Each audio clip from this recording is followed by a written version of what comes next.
Welcome back, guys, to another explanation of the Breaker Eternal Force। तो chapter की शुरुआत होती है। गिमिन रायोंग सायोन को दीवार पर गड़ाने के बाद एकदम शांत खड़ा होता है। तभी कोई कहता है, बॉस क्या आप ठीक है? आपको कोई चोट तो नहीं लगी? सियुंकांग को क्या हुआ और ये बच्चा कहाँ से आ गया? चुप करो, तुम यहाँ क्यों आई हो? क्या तुम हमारे बीच की लड़ाई को इंटरप्ट करना चाहती हो? नहीं नहीं सर, मैं तो बस आपको बताना चाहती थी कि यहाँ नीचे टाइम बॉम्ब्स हैं जो कभी भी फट सकते हैं। मुझे पता है और मैं ऊपर ही आ रहा था। ओह अच्छा, ठीक है फिर जल्दी चलिए, हमारा हेलीकॉप्टर यहाँ कभी भी आ जाएगा। हाँ अब बॉस, आप ये क्या कर रहे हैं? हमें दिखाया जाता है गिमिन रायोंग सायोन के दिल की धड़कनें चेक कर रहा होता है। ये बच्चा सिनो क्लैन का लीडर है। मैं इसे किडनैप करके सिनो क्लैन से इसकी कीमत मांगूंगा। बॉस लेकिन इसकी क्या? इतने में गिमिन रायोंग कहता है, अरे नहीं, तुम मर तो नहीं गए हो ना? ये देखकर जूलिया पास्ट की बातें याद करती है और एक लड़की से कहती है, क्या वो बॉस का स्टूडेंट है? उन्होंने हमें ये पहले क्यों नहीं बताया? अपनी पिछली दर्दनाक यादों को मिटाने के लिए बॉस दवाइयाँ लेते थे।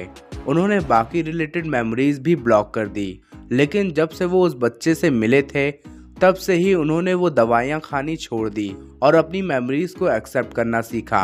वो बच्चा बॉस के लिए इतना इम्पोर्टेंट क्यों है? इसलिए मैं चिंता में हूँ।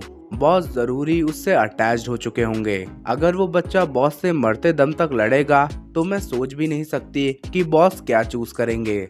जूलिया प्रेजेंट में आती है और सोचती है, कभी भी नहीं बॉस, कभी भी नहीं। दूसरी तरफ गिमिन रायोंग कहता है, तुम बेवकूफ कहीं के, क्या तुम्हें सच्ची में लगा कि तुम हम दोनों को मार सकते हो जब तुम्हारे स्किल्स थोड़ी सी ही बेहतर हुई हैं? तभी एक जवाब आता है, हाँ, और सायोन सीधा अटैक कर देता है। गिमिन रायोंग सोचता है, कैसे?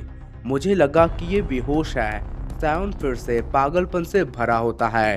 गिमिन रायोंग जूलिया को अपनी तरफ घसीटता है। सायोन सोल क्रशिंग पंच और ट्विन ड्रैगन कॉम्बो टेक्निक दोनों को ही साथ में यूज करता है, जिससे हर तरफ धमाकों की आवाजें आने लगती है। जिनी भी अपने आप को संभालते हुए सोचती है, क्या वो सायोन का अटैक था? इसका मतलब वो अभी भी ठीक है। मुझे जल्दी से वहाँ जाना होगा। गिमिन रायोंग भी वहाँ से दूर आ गया होता है और सोचता है, ये अटैक, क्या ये वही है जो मैं सोच रहा हूँ? जूलिया कहती है, बॉस कैसे? इसके पास अचानक से इतनी पावर कहाँ से आ गई? गिमिन रायोंग कहता है, जरूरी इसने। इतने में वो जूलिया को धक्का देते हुए कहता है, पीछे हटो। सायोन तेजी से उन दोनों के बीच से निकल गया होता है। गिमिन रायोंग की छाती पर एक स्लैश पड़ता है। हमें दिखाया जाता है जाते समय सायोन ने heaven confounding blast plus lightning punch का इस्तेमाल करा होता है। बॉस, गिमिन रायोंग अपने छाती पर हाथ रखता है। तेरी तो, वो मिक्स टेक्निक्स यूज कर रहा है, एकदम अलग एट्रीब्यूट्स की, वो भी एक के बाद एक। बॉस आपका ये घाव काफी गहरा है, हमें यहाँ से निकलना होगा।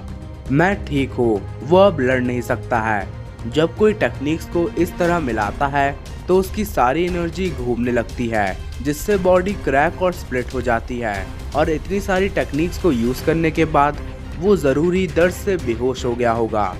लेकिन कोई एक कदम बढ़ाता है और हमें दिखाया जाता है सायोन एकदम सही सलामत होता है। सही सलामत तो नहीं, लेकिन जिंदा होता है। ये देखकर वो दोनों एकदम हैरान होते हैं। गिमिन रायोंग, मैं कसम खाता हूँ कि ये बेहोश था। तो फिर ये सब अटैक्स और उसके चेहरे में भावों के बदलाव, क्या ये कोई हायून वॉन क्लैन की टेक्निक है? नहीं, अगर ऐसा होता तो फिर ये इस तरह टेक्निक्स को नहीं मिला पाता। गिमिन रायोंग फिर स्माइल करता है, मैंने कुछ अभी रियलाइज करा, मैं तो भूल ही गया था कि तुम्हारा जुनून किस तरह का है। जूलिया यहाँ से निकलो।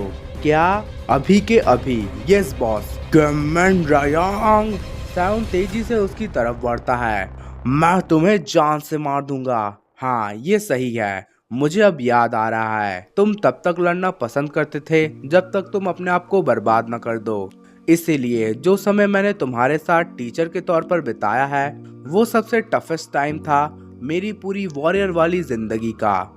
और इसी के साथ हमारा ये चैप्टर खत्म होता है। गाइस, वीडियो पसंद आई हो तो कमेंट में जरूर बताना। मिलते हैं अगली वीडियो में, तब तक के लिए बाय बाय। वीडियो पसंद आई हो तो लाइक शेयर सब्सक्राइब जरूर करिए।